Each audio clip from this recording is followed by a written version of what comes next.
নেতাজির জন্মজয়ন্তীতে নতুন বিতর্কের জন্ম দিলেন রাহুল গান্ধী। ওয়েনারে কংগ্রেস সাংসদের সোশ্যাল মিডিয়া পোস্টে নেতাজির মৃত্যুর তারিখ হিসেবে 18 আগস্টের উল্লেখ করা হয়েছে। শুধু তাই নয়, রাহুল গান্ধীর পোস্টে নেতাজিকে আজাদ হিন্দ বাহিনীর সর্বাধিনায়ক বলা হয়েছে, কিন্তু তিনি যে কংগ্রেসের প্রাক্তন সভাপতি সেই উল্লেখ নেই। প্রিয়াঙ্কা গান্ধী বাড্রার পোস্টেও নেতাজিকে কংগ্রেসের প্রাক্তন সভাপতি উল্লেখ করা হয়নি, কিন্তু কংগ্রেস সভাপতি মল্লিকার্জুন খাড়গে যে সোশ্যাল মিডিয়া পোস্ট করেছেন তাতে হরিপুরা कांग्रेसের ভিডিও রয়েছে।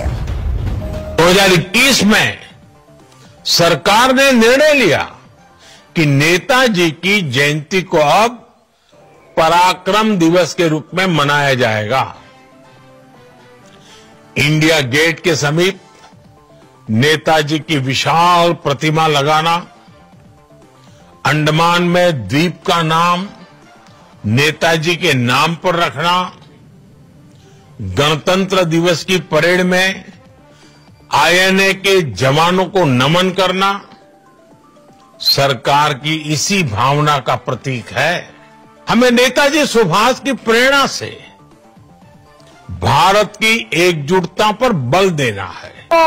নেতাজির অস্তিত্ব মাটির সাথে মিশে দেয়, নেতাজির অস্তিত্ব মাটির সাথে মিশে দেয় কায় কর্নেল ইন্দ্রজিৎ নারায়ণ এবং বাকি যে সেনাবাহিনীগুলো ছিল আজাদ হিন্দ বাহিনীর, একটারও কারো কোনো ক্ষতি করে নাই, কারো কোনো ক্ষতি করে নাই। সবাইকে বলছে, ভাই তোমরা নিজের নিজের দেশে ফিরে যাও, ভারতবর্ষ স্বাধীন হওয়ার জানান লাগছে। বিচার করবেন, নেতাজির নিজস্ব কোনো ক্ষমতা ছিল না। নেতাজি কার শক্তিতে চলছিল? জাপান জার্মানের। কথা বলছেন এবার? নেতাজি সুভাষচন্দ্র বসু জাপান জার্মানের কথায় চলছিল। জাপান এবং জার্মান নেতাজি হাতিয়ার করিয়া ভারতবর্ষ দখল করার প্ল্যানিং প্রজেক্ট করছিল।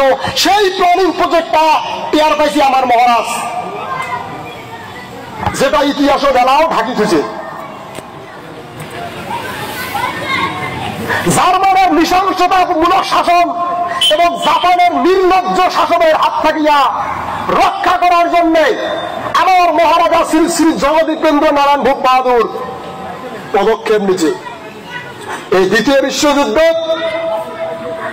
বিশ্বযুদ্ধ আমার মহারাজা জগদীপেন্দ্র নারায়ণ ভূপ বাহাদুর নারায়ণী সেনা নিয়ে উদ্দেশ্য পাড়ি দেয় জাপান জার্মানের সেনাবাহিনী প্রতিহত করার জন্য।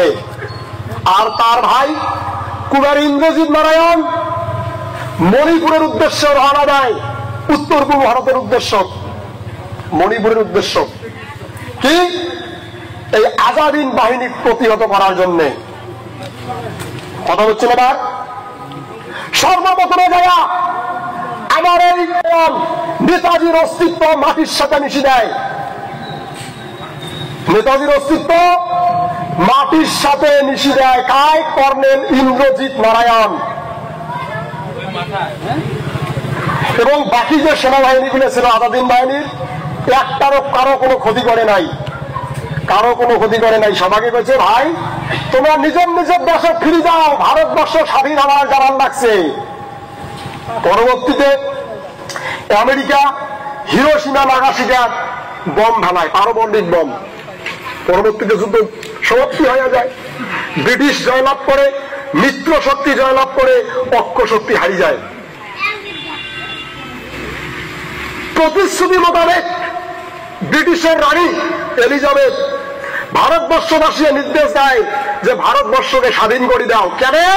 আমার মহারাজা প্রতিশ্রুতি দিছে কায় ব্রিটিশের রানী যে যুদ্ধ তোমরা সহযোগিতা করো, আমরা তাহলে ভারতবর্ষ স্বাধীন দেব, এমনকি যতগুলা রাষ্ট্র পরাধীন হয়ে আছে সবাইকে স্বাধীন করে দেব।